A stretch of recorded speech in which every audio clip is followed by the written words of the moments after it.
n'avez rien à faire sur un parking privé, à protéger des intérêts privés. Tous les jours depuis que ça a commencé, on vous dit ça. Vous n'avez rien à faire là. Alors c'est pas la peine de faire les chats avec vos boucliers, vos flashballs. Ça n'a rien à faire là. Faites bien attention aux conséquences de vos comportements. Nous on est là. Ce qui se passe actuellement en Martinique relève vraiment d'éléments que on doit tous prendre en connaissance de cause. Alors, je m'explique. Quand on connaît les Antilles, Guadeloupe, Martinique, Guyane, on peut aussi parler de la Réunion, on peut aussi parler de la Nouvelle-Calédonie, de Mayotte, de tous ces territoires, il faut considérer un élément. Le groupe Bernard Ayotte, le GBH. Alors, pour ceux qui ne le savent pas, les Antillais connaissent ce nom.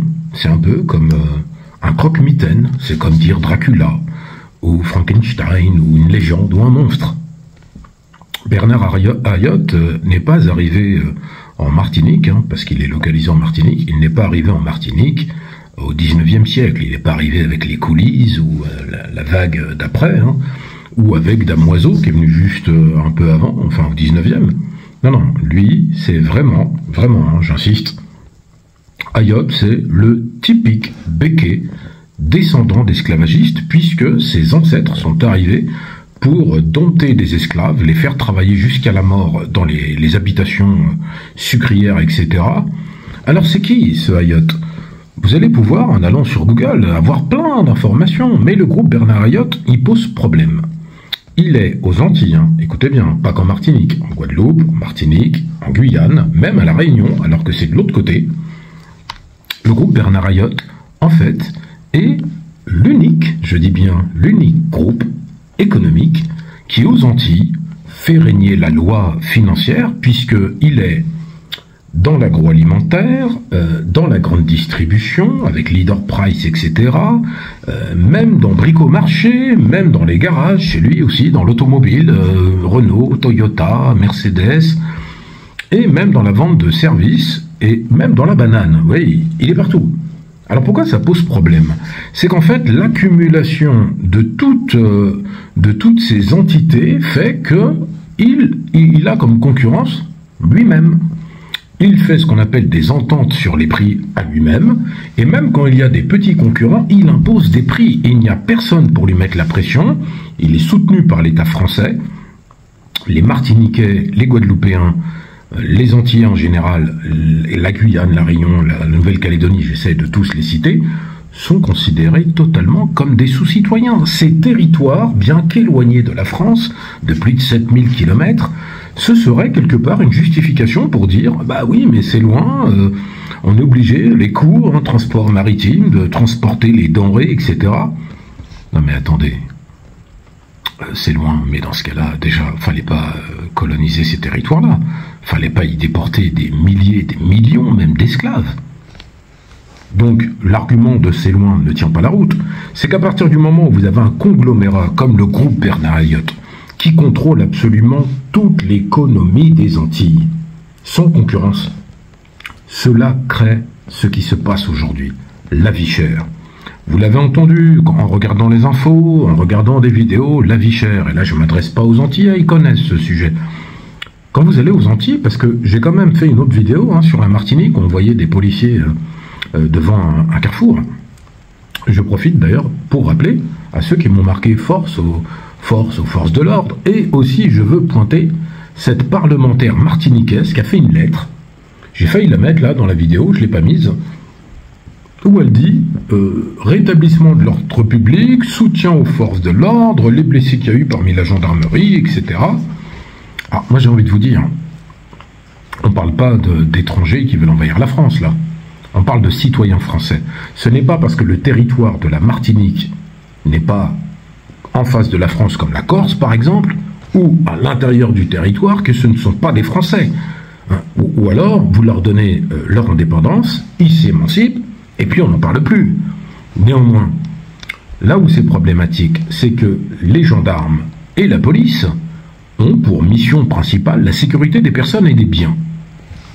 Quand vous voyez qu'ils sont équipés en tenue de maintien de l'ordre, avec des casques et des boucliers, comme le dit la femme qui parle dans la vidéo, hein, qu'ils utilisent du gaz lacrymogène, des flashballs contre des familles, un peu ce qu'ils ont fait avec les gilets jaunes, hein, ou les manifestations contre la retraite. Qu'est-ce qu'on doit en penser de protéger des centres commerciaux pour permettre à des gens d'aller faire des courses? Le boycott, il est possible. Moi, je rappelle que les Martiniquais sont actuellement, au même titre que les Guadeloupéens, que je salue, sont organisés pour pouvoir lister les commerçants locaux qui, eux, ne jouent pas le jeu de cette économie totalement écrasante. Attention, on donne un exemple concret, je l'ai déjà donné, je vais le répéter. Le beurre, 8 €. Vous allez aux Antilles, par exemple, il y a des enfants qui n'ont jamais mangé de yaourt. Parce que c'est trop cher. Je veux dire, ça vous paraît banal comme ça. Vous allez accepter de payer le beurre que vous payez en France 1,50 € par exemple, et vous allez accepter de le payer 8 €, vous? Je ne le crois pas. Et c'est pas que ça, c'est pas que le beurre. Je donne le beurre parce que les produits laitiers, les produits, le fromage, les yaourts, le beurre, c'est un peu ce qui cristallise des tarifs totalement délirants. Mais j'ai vu des fraises à 30 €, enfin, des poivrons, enfin, le pain de mie 6 €, le même paquet coûte 90 centimes en France. Qu'est-ce que c'est que cette justification de marge? Sur certains produits, on est à plus de 40%. Eh ben ça, c'est le groupe Bernard Ayotte. Donc il faut vraiment aller dans le nerf de la guerre. L'organisation des Martiniquais, elle est ce qu'elle est. Moi, je ne suis pas là pour leur dire ce qu'ils doivent faire. Ils savent mieux que moi ce qu'ils doivent faire. Quand on écoute Domota, par exemple, qui a parfaitement raison quand il parle de la revendication de l'identité martiniquaise, guadeloupéenne, antillaise, créole, et qu'au-delà de cela, cette considération doit être prise en compte sans être qualifiée de sous-citoyen. Allez par exemple en Guadeloupe, aux Abîmes, vous avez des bâtiments tellement vétustes, on dirait qu'on est au Guatemala ou au Venezuela. Et là, je ne critique pas le Guatemala ou le Venezuela, c'est pas le propos, mais on est en France. Vous allez en Guyane, c'est la même chose, vous avez des routes avec des trous, etc. Et qu'en est-il des transports? Il n'y a pas de transport. Je veux dire, vous êtes en Guadeloupe, par exemple. Alors moi, je dis Guadeloupe parce que c'est l'île que je connais le plus. Si vous n'avez pas de voiture, vous êtes foutu. Vous prenez des vélos, ou la mobilette, si vous êtes en âge d'en conduire une. Et si vous êtes un gamin, il y a quelques bus. Hein. Il n'y en a pas le week-end. Les bus, je crois qu'ils s'appellent Carolis, hein, si je me souviens, les bus orange. Moi-même, j'ai jamais pris ce type de transport, mais vous ne pouvez pas vous déplacer sans voiture. Qu'est-ce que ça veut dire? Tu habites à Basse-Terre, tu as de la famille, par exemple, à Petit-Bourg, ou encore pire, tu as de la famille à Grande-Terre, à Sainte-Anne, à l'autre côté, Saint-François. Comment tu fais? Ben, tu les vois pas. Ou alors, c'est eux qui viennent. Bon, au-delà de ça, qu'est-ce que ça veut dire de ne pas permettre d'accéder à des moyens de transport décents? Il n'y a pas d'argent. Qu'est-ce que c'est, en fait?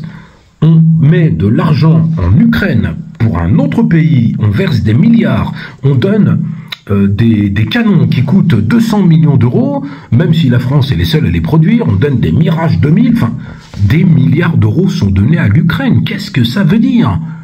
Est-ce que c'est un conflit qui concerne la France? Non. Est-ce que c'est une atteinte à sa souveraineté? Non plus. Et regardez bien, on l'a déjà dit, et je l'ai déjà dit dans une vidéo, plus d'1 milliard d'euros pour assainir l'eau de la Seine, pour permettre à des nageurs olympiques de nager. Et on a le chlordécone qui continue d'empoisonner le peuple de Martinique et de Guadeloupe, dans une indifférence totale. Qu'est-ce que vous voulez? Moi, je vous pose la question. Je pose la question aux gouvernants, je pose la question à ces policiers, ces gendarmes, dont certains sont antillais. Et ils ont perdu la raison, ils font leurs courses. Ou les gendarmes s'en fichent, ils font pas les courses. Je veux dire, ils sont logés gratuitement, ils ont un avantage financier, etc. Ils savent pas ce que c'est que la vie chère. Je veux dire, quand vous poussez les gens au désespoir, vous étonnez pas qu'il y ait une révolte. Maintenant, il ne faut même pas parler de boycott. Il faut plus mettre les pieds dans tout ce qui appartient à Bernard Ayotte, le groupe Bernard Ayotte. Parce que ce groupe-là, et même Ayotte lui-même, a une fortune estimée à presque 400 millions d'euros. Il mange l'argent. Je veux dire, moi, les bras m'en tombent, je suis totalement sidéré. Quelque part, c'est une poursuite de la colonisation.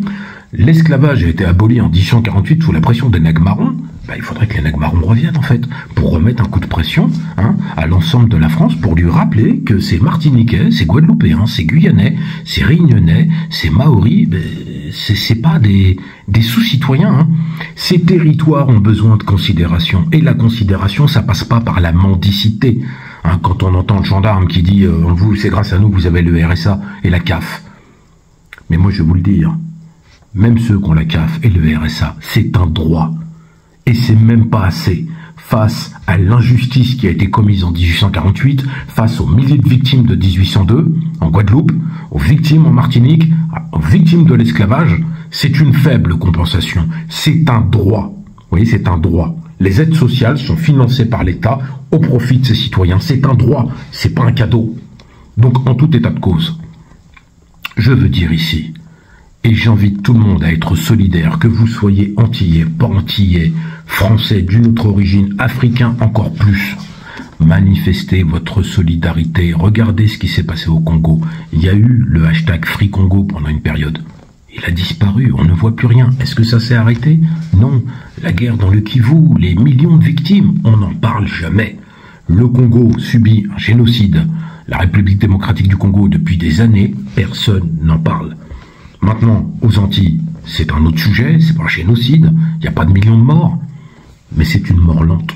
C'est une mort par asphyxie économique, ça oblige les enfants des Antilles à venir travailler en métropole, parce qu'il n'y a pas de travail là-bas, parce que c'est le groupe Bernard Ayotte qui, par contre, se gave en vendant tout, la nourriture, les services, les voitures. C'est le boycott total qu'il faut. Alors, force au peuple de Martinique qui en ce moment est au front. En 2009, il y a eu la même chose en Guadeloupe avec des morts. Force aussi à la Guadeloupe qui se mobilise. Mobilisez-vous. Connaissez véritablement à qui vous avez affaire. Le groupe Bernard Ayotte, avec l'aide et la complicité de l'État français. Merci de vous abonner, partagez, likez, surtout partagez. Après, si vous abonnez pas, c'est pas grave. Cette vidéo, elle n'est pas dans ce but-là. J'en fais d'autres où j'invite à abonner parce que voilà, je fais ces vidéos aussi pour vous, pour pouvoir essayer de véhiculer quelque chose, un message. En tout cas, partagez-la massivement. Il faut être solidaire de la Martinique parce que la Martinique, c'est vous, c'est nous.